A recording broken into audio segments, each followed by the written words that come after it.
Hi, everybody, and welcome to this impromptu stream for the British Online Chess Championships. And we are absolutely delighted to be joined by Freddie Gordon, who you might know as Frederick the Mate. And what we're going to do is have a little chat first, and then we are going to look at one of Freddie's games from the tournament. So I think, Freddie, you've chosen your game against Keith Arkle. Keith Arkle, yes, to go through. Okay, so how did you come up with your name, Frederick the Mate? My dad just recommended it, and I didn't have any other name. So yeah. I really like that name. It's a bit like Frederick the Great, except it's Frederick the Mate. Yeah. And you've got a friend. You play Peter Finn a lot. Yeah. On Thursdays and Fridays, sometimes. Normally on Thursdays, but yeah. And and his name's Checkmate a lot, so we've kind of got the same name technically, because I mean, mine is Mate and his is Checkmate, so yeah. And who makes them? I imagine your games are very tactical and attacking. Your games against Checkmate. Yeah, but I mean, normally, I mean, we play like 2 matches, but a day. Yeah. Although we play once a week, but basically, he always, I was very nervous with this paving against him because, I mean, he's just been like, lots of the times I've been lots of the times when I've lost, I've tried to hold fortresses. Yeah. And stuff like that. Yeah. So, yeah, because I guess he knows pretty well what you play, doesn't he? So that must have been a bit difficult playing him in the tournament. So yeah, but I was very surprised with this French. Ah, okay. He did a surprise opening on you. Well, yeah, okay. I suppose given he knows, or you know, his openings pretty well, he probably wanted to do something you couldn't prepare for. Yeah, but you know, it's like, I mean, I don't really care too much about preparation because it's on. I mean, whoever plays the better moves win. So. Yeah. That is a very good attitude. That is absolutely the right attitude. So, how old are you, Freddie? 10. 10 years old. And how long have you been playing chess? Not sure, but when I was 6. So, yeah, 4 years. And do you play lots of chess? Do you really like it? Yeah. And I've been doing this thing lately where on weekdays I play 2 hours of chess, and on weekends I play 4. So, yeah. Oh, wow. So let me add that up. So that's 4, 8 plus 10, 18 hours a week at least of playing chess. Yeah. That's a lot. And I think during this British Championship, you've been playing a whole load more than that because you're not just playing. What sections are you playing in the British Online at the moment? Well, I played this under 12 rapid play thing. So yeah. Yeah, very good. And in the Open, and you're also playing in the World Championships, I think, at the moment. Yeah. Yeah. How's that one going? It's been going quite well. I've got 3 out of 4. So, good. Fantastic! Great. Fantastic. But the World Championships has brought back some very bad memories, which is quite. Yeah, because I remember I was maybe going to come to the final of the World Championships or something like that. And then I mouse slipped and lost the game and couldn't. Oh no! Yeah. No. Oh dear. But now I don't really try not to mouse slip anymore. Yeah. There's no reason that should happen again, and hopefully the luck on the mouse slips will even out over time, and maybe if it happens again this year, it'll be your opponent. To be honest, I'm not sure. I mean, you know, in normal games, like I normally just accept takebacks if they've done like some kind of weird move because, I mean, you feel like very weird when you've done a mouse slip, and yeah. I had this game where I did a mouse slip, and then my opponent was really kind. He just kind of, I was going to lose this rook, and he just offered me a draw, and I just thought that's really nice to do that, and not just to take advantage of something. It's obviously a mouse slip. Fantastic. Now you've had some really good results in the past, haven't you? I think. Well, you've beaten a Grandmaster before. Yeah. Well, now But now I'm really wanting to beat Keith Arkle because he's got, I mean, I find that very annoying for myself. So, yeah. Because of his style. He's Well, got his very I'm own not sure, style, but hasn't it's he? just that he's got this like it feels like on like not over the board, but it's like I remember I played him in the Grand Prix and I went into a Rook End game. Oh, I could now actually, that's the beginners. and, yeah, but basically I could actually hold the position and I was like, yes! Yeah. Which Yeah, was if you go into a drawn rook ending against Keith Arkle, you're just asking for trouble, Freddie. Yeah, but yeah, and one of the things is just play good and don't get into a Rook End game against Keith Arkle. That's it. That's a good motto. All right, so that brings us on to the game you've chosen. So you had this really lovely game with Keith at the British Online. I think you didn't manage to win in the end, but you had a lot of chances in the game, and so we're going to have a little look at this game. Indeed. So I will share my screen. Dun dun dun. There we are. It's shared. There we go. Okay. So over to you guys. So E4, C5 from Keith. Were you expecting that, Freddie? No, because I was expecting some kind of Cavalcan or something like that. Yeah, that's true. I was very surprised when Keith did this, but and to be honest, he didn't get in a great position with C5. He didn't. That is absolutely true. C3 Sicilian, very good. D5 takes, D4. I think Keith played this because he likes these structures where he swaps off the C and D pawns for white's D and E pawns, and then he has these 4 pawns against 2. I think that's I think Keith likes those structures a lot, which is probably why he played this. But I was quite surprised as well when Keith did this. By the way, Freddie, we've done this series. Matthew and I did this series at the start. You know, when coronavirus started and we were all locked down. Yeah. And we did this series on our website of Chess for Life in the time of coronavirus. And we talked to a lot of players, talked about their kind of chess career, and then looked at a game. Nearly all of them were picking a game they had against Keith. Everyone just kind of likes their games against Keith Arkle. It's really funny. Yeah, but he's a very good chess player, so he's a very good chess player. Yes.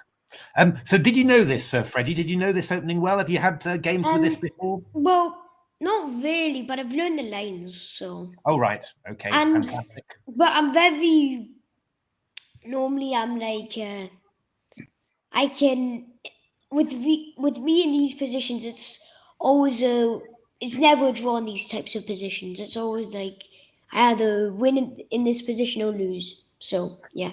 Fair enough. So castles, bishop e3, takes and knight takes. Yeah. And then and here I've just got stuff like bishop f3, knight e2, knight e4, all that. And this bishop on c8 is not very happy, and that's true. With the bishop on f3, it reminds me a bit of like one of these Catalans where you just can't get your bishop out. Yeah, that's right. I think it's a good position for you. I think this has worked out quite well. And he went knight c6, which was a bit risky, I suppose. Yeah, he doesn't get great pawns in the end. So yeah, bishop f3. And now he has to do this very not nice looking move, queen d7. Yeah, that's true. Just in order to be able to hold this pawn on c6. That's right. So you took the queens off and you played this move c4. Yeah, I was stopping some kind of knight d5 because like in every line where I didn't play c4, something like that, knight d5 came and it was very annoying because it gives Keith a tempo, and also it's a quite good knight, and you can maybe start getting things moving. Yeah, no, absolutely. I think I was surprised by it when you played it, but I think it's actually a very good move. So it's so rook f8. So Keith tried to sort of redeploy his pieces a bit. He played this bishop out to e8. Freddie, in general, do you like keeping the queens on the board, or do you like swapping them off, or do you not really have a preference, or what's your kind of preferred? I mean, I'm not the great fan of endgames, but I like positions where you can bring your king out and stuff like that. But that reminds me when I saw this Nigel short game where he just brought his king to h6 to make. Yes. Against Tinman, yeah. It's And like one of my bit of a friend, his name's Leon Mendonça or something like that. Oh yes. And he basically showed me this game and he said, which is the least active piece? And I thought this piece, and then I was like, the king. And like it was like only in that position you can play or something like that. So yeah. Yeah, it's my dream to play a game like that. Actually, I'd love to play one of a game like that one of Nigel's. That was so here you played a good plan actually, didn't you? You went rook d1, knight d7, and knight e4 just to try and get the bishop pair. Yeah, well, the thing is with if I get that dark squared bishop off, it's very good because normally I really like positions with like good knight v bad bishop and stuff like that. And this could come into one of those positions. Absolutely. So he went knight e5, bishop e2, c5, trying to keep you out of this c5 square. Yeah, c5 is probably quite a good move, but also, like you're pushing it up. But the thing is that if he doesn't go c5, then I go c5 or bishop c5 or all that. So c5 was actually, I thought, a very important move. Yeah, I think, black, it's a bit annoying for black that after swapping off the bishop, that this pawn's on the dark square, but he's keeping you at bay. I mean, he needs some space, doesn't he? So and also it kind of activates the light squared bishop a bit. The question is though where it goes. Yeah, that is a very good point. Actually, it's so e6 doesn't work. Yeah, no, that's right. So I think this was quite a good plan from Keith just to put the pawn on a4. That was quite clever because I guess just in the end, anything like b3 and stuff like that. Yeah, that's right. And I guess in the end game that pawn's sort of slightly closer to queening. So if the rook takes the pawn on b2, then black's just a little bit quicker. But I like what you did here actually. Just I like this move. Very calm move. I was just giving myself some space, and also I was just it's also kind of I normally say this and stuff like that. It's also kind of a bit of a psychological move, like saying, what are you going to do next? Yeah, no, it's an excellent move. I once analyzed a position. It was one of the top tournaments I played, and we were analyzing a position I just played against Peter Schwidler, and Kramnik came along and he said, and we've been looking at all these sharp variations, and he just said, no, this position, h3. And it turned out that was the really important move. You had time, you didn't have to hurry, you could just consolidate yourself and just improve your position, and the opponent couldn't do very much. So I thought of that when you played that h3. I thought that was a really good calm move. Well, I remember when I I saw Magnus Carlsen playing Lindo's Abbey. Oh yeah, this whiskey. Oh yes, in Scotland, yeah. And and basically what happened was he basically, or like they mentioned, like there was like, and here is the English, and then some people just shouted out, it's not the English, it's the Scottish and stuff like that. And then this h3 just came along and they called it Little Ears. So, yeah. No, it's. I thought it was a very good move, and I think it showed really good understanding of what the position was about. So I was very impressed with h3. I thought that was a really good move.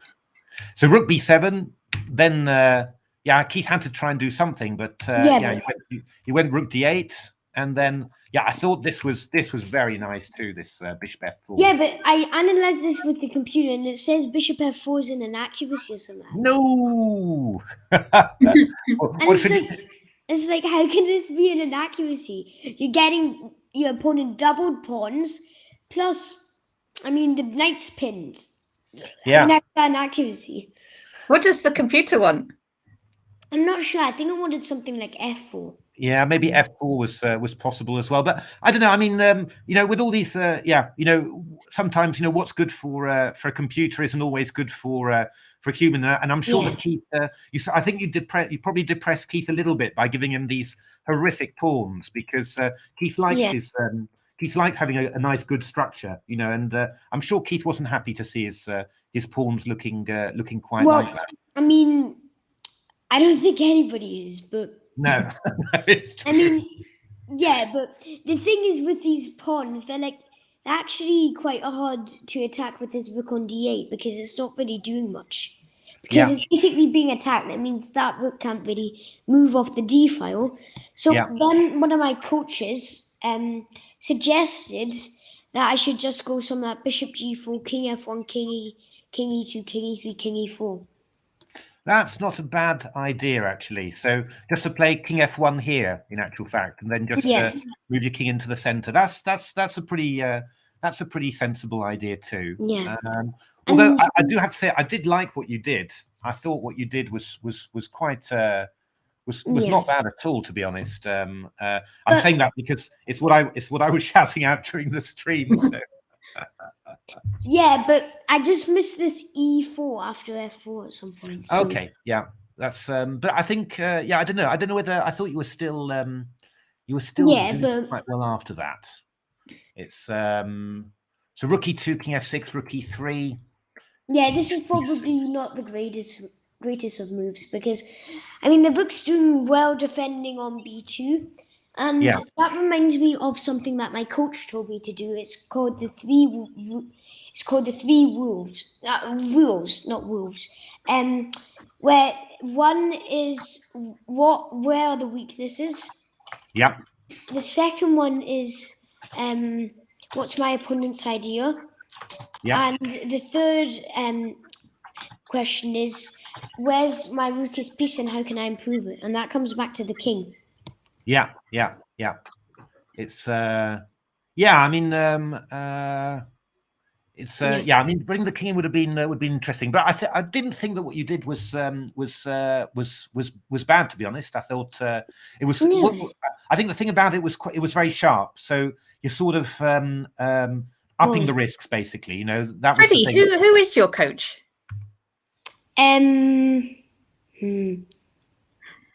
Well, I'm thinking if I'm allowed to say that. Oh, okay. Because of, you know, data and stuff like that. Yeah, no worry. Don't if you don't. Don't worry. Yes, the chat thinks it might be. You don't need to say yes or no, but the chat thinks it might be Jakob Agard. No, it's not him. Not him. Not. That's one of my friend's coaches. Ah, okay. Okay. So it's so after f4, yeah, Keith went e4, but you went b3. Which I thought was a good move as well, you know. I thought you were doing really. I thought you were playing it quite beautifully up till now. If I'm correct, the computers cause that an inaccuracy as well. But you can't believe everything these guys say, you know. Yeah, but you know, it's like in the mind of a computer. Yeah, but I mean, I think you know the only thing that, and I think we said this whilst we were watching it during the stream, is that I thought you trade off one of the weaknesses. Yeah, that is true. But you do get your rook active as well. So it's, I mean, what we thought during the stream a little bit was that we thought you were still, you know, you thought you were quite a bit better, but obviously it was getting a bit more risky because your bishop. The bishop that way. Yeah. Bishop's doing great. A bit offside. The thing is, well, if you go back to d1 or something, the king comes to f5, and that's right. That is probably concerned. Yeah, no, absolutely. And it looks like Keith is here trying to do some kind of fortress on the king's side, because I mean, all the pawns are on his colored bishop. Yeah, no, that's true. That's true. So he went bishop b7, and then you played this really sharp move. Which was a mistake. Was that a mistake? Okay, I thought, what we were looking at in the stream, I think rook b6 was what we were looking at in the stream. I thought that might be decent just to keep control. I did think actually that b takes a4 might still be quite good, but again, it's just a bit more risky, you know, because obviously your pawns are getting. And well, one thing is that you, well, the thing is, with rook b6, you're basically like you're giving up the d file, but Yeah. you're asking black one more question. Bless you. Thanks. Yeah, but you're basically like, for example, I think rook b6 is like one of these moves that, like, bishop takes e6 is a threat, for example. And so, but also, like, c5 is also still weak. Plus it could maybe help b takes a4 if I wanted to do that. Plus b4. Yeah, no, and maybe I mean maybe if Yeah. maybe if black stays still, you start bringing your king in, and yeah, I that thought sort of maybe stuff. I would do something like king f2, rook e1, king e3. Yeah, somewhere around there. Yeah, It's yeah. I mean, I thought actually, I thought that rook b6 was probably the safe option because you're not weakening your structure. But I thought the b a4 was probably going to be quite good for you as well. But it's risky because you're weakening your pawn. So if it goes, and you've already taken one sort of little risk putting the bishop on h3, and then with another risk there, it's just If things just go a little bit wrong, then you could end up in trouble. That's the point. But I thought the b takes a4 was still a very interesting move to play. Really did. So rook c6, rook d8, and he went rook a6, coming after your pawns, and you went rook g3 here. I mean, I was trying to do some kind of rook g8 and but I calculated this, so I thought it would be fine. But well, I think you were a bit unlucky. I was just wondering here about playing rook e8 in this position. Actually, that was what I was wondering about. Rook a6. Rook a6 is just okay. Yeah, because rook e7, he goes. You've got rook g6 check. So rook a6. So just rook a6. And whoops, sorry, a6. Yeah, no, I wondered there whether you could maybe do something like I don't know, a4 or a3, and just keep yourself. Well, a3 or a4. I feel like you have some kind of king f7. King f7. Then we go, I don't know, rook b8 or something. Because I'm going. Yeah, I don't know. I mean, I could maybe. I mean, maybe not even. Yeah, I don't know. I mean, I want to go. I mean, you just go back to f6 then, and no worries. Maybe you're making progress, but maybe it's also just that black doesn't really have. I mean, what you can also maybe do is something like try and get e5 and. Yeah, no, it's possible. I thought you still had put it this way. I thought you still had control after rook e8. It's again your pawn. What you can just do is some rook c6 and bishop a6 and just attack c4. Okay, rook c6. Or rook d6, just because it's. Or rook d6. Yeah, just because you get an extra file. Yeah, that looks like a good. That looks like a good idea. I'm just wondering, can we go rook g5? That was what I was. Well, don't you just have e3? Yeah, then I'll go rook here, around here. And no, yeah, but rook e7. Rook e7. Okay. I suppose I could take on e3 and claim that I'm. Yeah, but you've got some bishop a6 and the rook starts. Yeah. Probably. Can maybe go rook e4 then. Yeah. I don't know. I mean, it's. I thought you were, put it this way. I thought you were still a bit better. But it's not. It's not clear. I think you're finding some good moves there for black. But you went rook g8 and Keith went rook g7, and I thought you were a bit unlucky, to be honest, because actually after takes bishop e6, king f6, you suddenly had to play. Yeah, king f6 was the in between move that I don't think I. So I think I saw it, but I just thought that it would be drawing. Yeah. It's it was a bit it was just a bit unfortunate, really. It looked quite all of a sudden you have to start calculating. But I thought you did really well, actually. I thought bishop d7 and rook b3 hitting his bishop. and then blocking out the bishop was a good. This was a good idea. It's especially because then I tried to trade it off, and yeah, I thought that was really good, and because you're forcing his king back as well, so it's no longer coming into f5. So yeah, we were really we were getting very excited with this game. We thought it was a stunning game. So this little move a3, which on the score on the analysis board, it's so little, but it makes such a big difference because, I mean, you've got nothing here really. I mean, nothing, like you've got no bishop a8 and stuff like that. Yeah, yeah. So you have to defend it, and then yeah. I was wondering.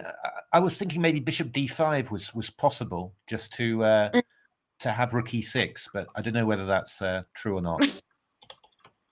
Oh, Freddie, the crowd's asking, have you drawn with Keith before? Yeah, that was the rook end game that I drew with him. Yeah, he's drawn a rook ending before. Yes.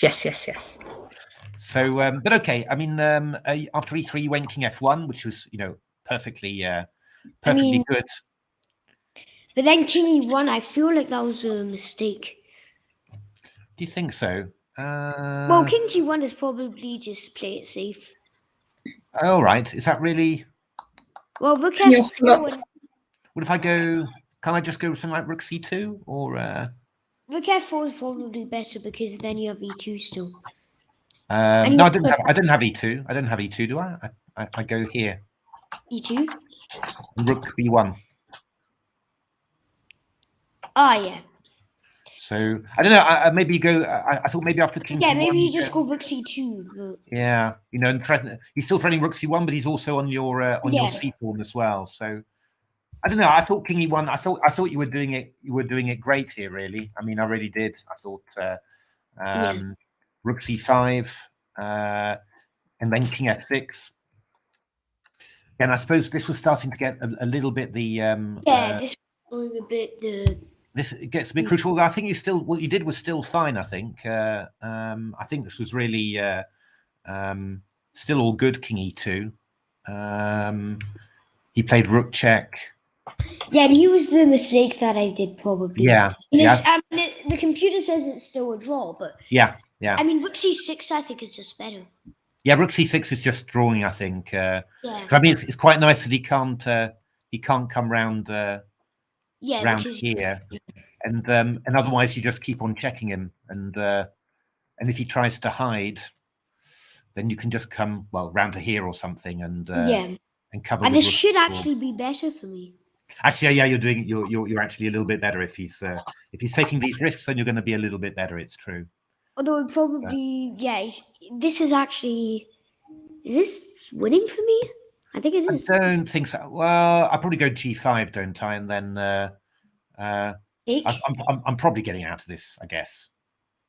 Yeah, maybe, but I take with the rook and yeah. The annoying thing is this pawn on h5. If it was gone, it would be a win, but Yeah, no, but I mean, obviously, probably it's a little bit risky to hide over here, basically. But this was really that was just your I suppose your one big mistake, wasn't it? Really, just rook d5. That was. But checks are sneaky in rook endings. There's so many lines where sneaky checks suddenly they just destroy your defensive structure somehow. Yeah. I think what happened once is Keith, I thought, had a better position in the rook end game, and I think then I just had a check, and it was drawn. Yeah. So technically he paid me back. So yeah. Yeah, no, it's this was a very sneaky check, this rook g3, and it just ruins the defensive structure, doesn't it? Yeah, but here my coach said you just go king at e4 and king d3. Okay. And he said it was like this movie or something, like this Star Wars movie, The Last Hope. It's the only pawn left, the only Jedi to defend. He is absolutely right. Actually, I think in general terms that would be a great reaction, just to make sure that you can push your pawn. Just keep danger in the position for white, because I think probably after in the game, Keith didn't have any danger, whereas here you just keep on fighting, keep danger in the position, and he just has to, he still has to win it. It's. I think that's a very good. That is a very good. It's a very good. I've never heard it described like that, but I think that really is very good. It's because here somehow he just manages to get control. Yeah, I mean, he just probably gets the pawn back, and it's. I mean, I think Keith would win this type of setup. Yeah, no, I think probably it's just actually winning this one, probably.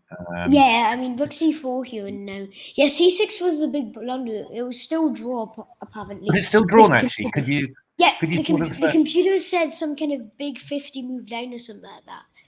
But that's a bit much, maybe. It's probably, I think it's probably something like that. Like you try and Rook D5 or something like that. But okay, maybe okay, maybe okay, like this. You can still chase that rook away from the C file, can't you? So so you can't actually settle on there yet. So that would probably have been but of course, if you'd gone King D3 earlier, it would have been quicker. But now actually one difference is though the king's on H6 instead of on F6. That's true. So okay, that would have been so C6. You think was your final mistake? There. And the computer says it's winning for black, which I mean, I agree on, but I thought it was winning anyway. But this King E3 thing just okay, good. But I mean, that was a hell of a game, Freddie. I mean, it really was. Fantastic. I mean, we had a fantastic time watching it. We really thought it was the absolute game of the round, and the crowd was very excited. The crowd was super excited to say, "Oh, Freddie's winning! Oh no, it's gone wrong! Oh no, Freddie's drawing again!" And it was all it was super to watch. And I think you played superbly as well. And I think that Keith's been in very good form this tournament, and I think just. I mean. I feel like if he doesn't withdraw something, I feel like he may win it, but Yeah, no, absolutely. He's, but I think I think you played Keith at who's on the top of his game there, and I think you came very close to pushing him over the edge there. So I think it was fantastic performance, Freddie. Yeah. All right. Yeah. Thank you, Freddie, very much for coming on to the stream. Very much. Thanks. And very best of luck in your World Championship matches. Okay. So that's for the next. Is that next 2 or 3 days you play? I think I've got like 3 more days or 6 more rounds. But Yeah. Very best of luck for that. Very best of luck also in the final round of the online British Championship. Yeah. And you got any more chess lined up after that? I think I do. I'm playing the Olympiad for Scotland. Oh, fantastic! In the online Olympiad. Yeah, the online Olympiad. Ah, fantastic! Wonderful, brilliant. That'll be an amazing experience. Yeah, but I mean, my dad said I may lose all my games, but at least I'll probably come better than the next time or something like that. Yeah, but you won't lose all your games. You'll be absolutely fine. You're gonna have a good time. You're gonna have a good time there. Yeah. And absolutely. And I mean, I think you'll lose some games, but I think you can also have confidence that if you play this sort of chess, then you're going to cause a lot of people a lot of problems. So we'll be cheering you on. We'll be cheering you on, Freddie. But that reminds me, that the first capture was like on move 20, I think, or something like that. Really, in this game? Yeah, I feel like, in one of my games, but one of your games, yeah. But that reminded me then of the Smyslov game where the first capture was on move 40.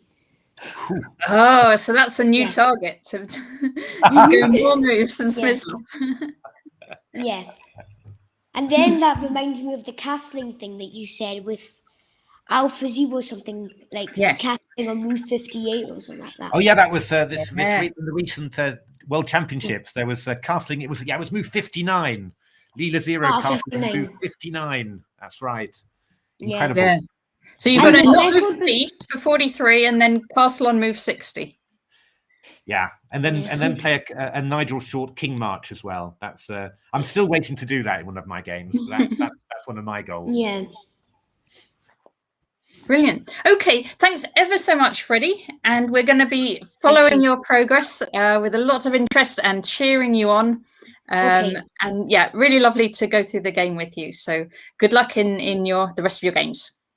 Thank you. Thank you. Thank you. So I think all you need to do is I think you can just close the tab actually, Freddie. Okay. Yeah, and I can actually just do that. Okay, good. Right, Matthew. Now, I was hoping Paul Dargan would join us. I haven't actually heard back from him, so he might not. No worries. Might not be up seeing the note. So Wasn't what we'll do? Wasn't that great? Wasn't that a great? It was interview? absolutely Wow. lovely. I mean, really nice. And what a talented young man he is. He knows his chess. My goodness. He really knows his chess and absolutely very, delightful. very impressed. Really nice. Very impressed. Yeah. Yeah. No, it's good to see. Really good to see. I think. I think he's going to be causing people a few problems in the future. He is already actually. But, I checkmate a lot. Yeah. Excellent. Excellent. Really happy with that. I think really glad to have done that interview. Yeah, it was really nice. Okay, I'm going to end the stream now. I'm going to, in the next 5 minutes, check if Paul Dargan is available. No worries. If he is, we'll go back on. And otherwise, thanks everybody for watching, and we will see you tomorrow. Yep. See you tomorrow.